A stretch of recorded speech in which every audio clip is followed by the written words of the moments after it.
Reflections, 40-day devotional, day 38.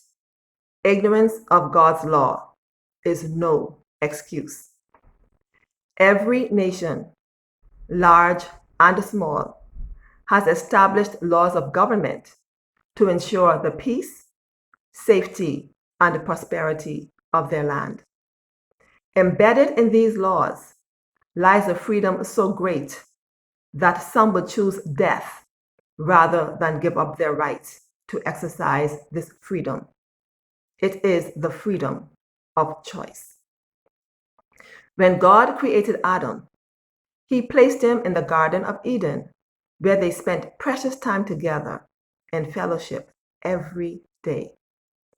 Even though Adam was the only human being on earth at this time, God established His law with Adam. This law consisted of one commandment, which reads as follows: Of every tree of the garden thou mayest freely eat, but of the tree of the knowledge of good and evil thou shalt not eat of it. For in the day thou eatest thereof, thou shalt surely die. Genesis chapter 2, verses 16b through 17. Die in this context refers to spiritual death or separation from God. Adam had a God-given right to choose, and he made his choice. Even though he knew the penalty for breaking God's law, he chose to eat off the tree. As a result, he died spiritually. He was put out of the garden, and his fellowship with God was broken. Genesis chapter 3, verse 23. God established His universal laws for mankind, and we have the freedom to choose whether we are going to obey them or not.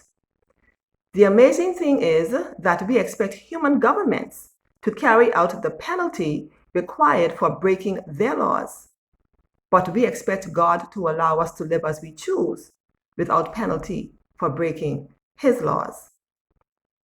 Ignorance of the law of the land is no excuse for avoiding the penalty that comes with breaking the law. Similarly, ignorance of God's law is also no excuse for avoiding the penalty that comes with breaking His law. The Bible, which is the inspired or God-breathed Word of God, 2 Timothy chapter 3, verse 16, contains His laws that guide mankind. Study it and know it for yourself.